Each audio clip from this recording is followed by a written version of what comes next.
We tried to record this podcast yesterday, and one of the things that we touched on that I think would be good to touch on again here, because there's no fire alarm going off in my building today. That's what happened yesterday. We tried to record the podcast yesterday, and they were testing the fire alarm, and my dog was like going crazy, and the fire marshal was like in here, or not the fire marshal, but the guys who were testing the alarm were like in my unit. It was a entire mess. Yesterday didn't work. We're on point today, but one of the things we talked about yesterday that I think would be a good thing to bring up today is the idea of optimizing your workout. Like, you gotta optimize it, bro.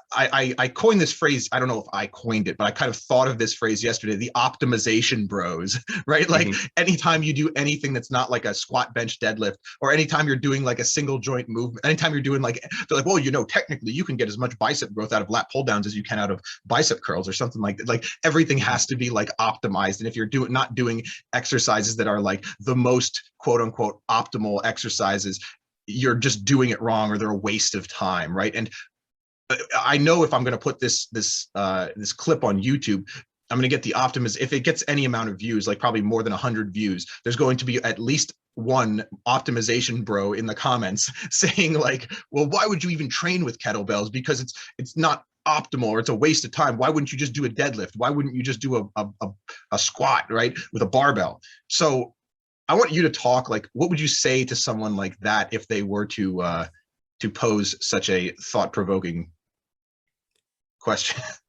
Right. No, or attack, for them, question, or attack, depending on how you want to look at it. Yeah, honestly though.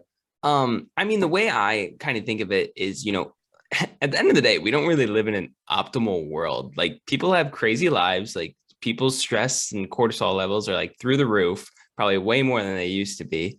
And it's just like, I mean, there's just so many different variables that can happen in a person's life that most people, like, sometimes they just don't have time.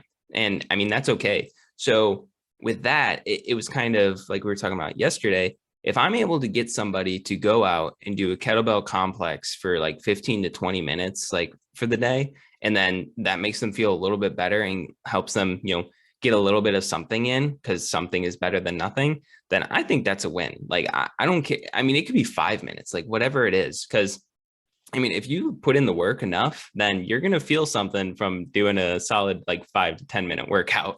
It just depends how much you put into it. Right. So, I mean, when it comes to like optimal training and stuff, it's just like, I mean, some people just don't have the time to get to the gym. Some people would rather buy a pair of kettlebells, keep them at home, and then be able to just do the workout whenever they have like a lunch break in their day or something like that. So just being able to have the ease of access, and also like, again, the versatility of it too, because like you mentioned earlier, like you don't have to unload and reload the barbell or anything. If you're using kettlebells, like the weight is there, it's already ready to go. Just pick it up and swing it like 100 times for the day, and then you're good. So, I mean, I think that's kind of pretty optimal itself, being able to just pick something up and then boom, bang something out and call it a day. But I guess that's my bias too.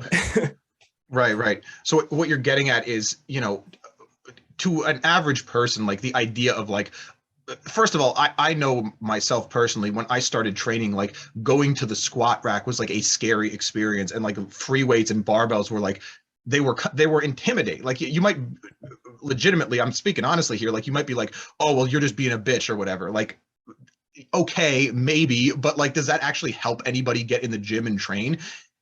At least 80% of people are not regularly working out. And like, I'm not concerned in optimization bro optimizing his workout so much as I'm concerned about getting that 80% of people just to be doing something, right? And it doesn't have to be optimal to start out. And if you think that like the barrier to entry for that person is like, you have to get them to train optimally, you're not going to increase the percentage of people who are going to the gym. You're probably going to decrease the percentage of people who are going to the gym.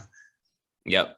100%, man. Because I mean, yeah, at the end of the day, it's like, it is scary, honestly, getting started working out, because you're like, you don't really know what you're doing. Like, it feels weird. Like, it doesn't even feel like your body doesn't even know what's going on. Like, truthfully, it's kind of just like, okay, I'm moving this, but I have no control and I feel nothing. Like, what is happening? But I mean, if you're still able to get them moving and doing something, like, I mean, you really can't beat that. Like that's because at the end of the day, that's why we kind of do what we do, because we know movement is something that's going to help, increase somebody's quality of life. Right.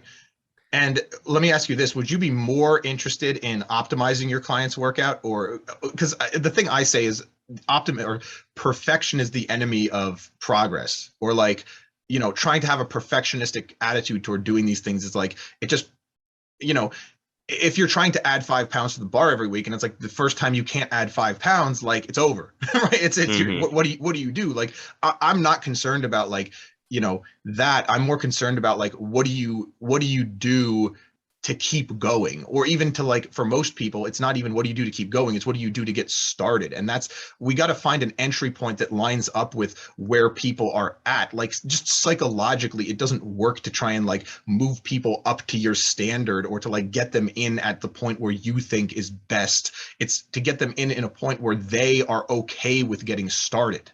that's Mm-hmm. that's the way to do it. Right, for sure. Because I mean, with that too, if you're able to get somebody started and they feel good about what they're doing, then they're going to stay more consistent with it. And I think you and I would both agree that being consistent with a workout routine is going to be a lot more beneficial than always trying to do the most optimal thing 24/7. If you can't budget an hour of your day, for working out. Yeah, and I have had times where it's like, if you get someone in the gym and you show them like a good effective like strength training work, and even to say like, this isn't to say like, I don't think that neither I nor Vinny think that like strength training workouts are like, because I think there is absolutely positively a way to train with barbells that you can train very quickly, you can train very efficient, you can do a lot of the same things we're talking about with barbells, with kettlebells. But is that going to get like, most people's gyms have like one squat rack and like one barbell, maybe two, right? Mm-hmm. Like, they're going to have to wait for the guy who looks like Arnold Schwarzenegger to finish his squat set and then step up there as like meek 160-pound, or sometimes like maybe like person like say 160-pound accountant, or like sometimes someone who's really overweight and not confident in their body image at all. And that's just a massive leap for them to do that. And no, most people, again, you might say, oh, they're just being a bitch. Okay, does that actually help anybody? Is what you're saying Mm-hmm. actually help anybody? Right, for sure, man. Because like that's the thing, like that's where it's hard sometimes, because it seems like, especially with like the optimization bros and stuff, it's like you're the one gatekeeping like this stuff right now. Like, you saying that if something's not optimal, then it's not worthwhile. Like, you're gatekeeping fitness for people. You're convincing them that, well, why would I waste my time just trying to do 10 push-ups in the morning? Or why would I, feel the need to stretch if, it's not optimal, then it's pointless. Like, it's not true. Like, if you're able to do a little bit something like, it doesn't even have to be every day, 2 times a week, 1 time a week, like whatever literally works for you to start and fits into your life, then it's going to be good for you no matter what. There was literally a study where they took sedentary people and had them just stretch for like 10 minutes, and they actually found that just doing that generated muscle growth, measurable muscle growth in sedentary people. Just stretching regularly 3 times a week for like 8-week study was enough to like have to create muscle growth beyond like people who did nothing. Yep, So for sure. like literally, like, it's not about the best workout, it's about a work. And also, like, again, are you claiming that a kettlebell complex is going to get you jacked like Arnold Schwarzenegger? I think there's a lot of people, unfortunately, out there in the fitness industry who are claiming that, like, okay, do this Right. 5-minute workout and you're going to, they show these people who obviously like have been training for years and years and years. And, obviously, like, they squat, bench, deadlift, overhead press, row, pull up. They're very strong at all those compound lifts, but then they sell it like you're going to look like jacked ass man, or, jacked ass whatever, by doing this kettlebell. And it's like, is absolutely positively not what we're saying. We're just saying like, this is a good entry point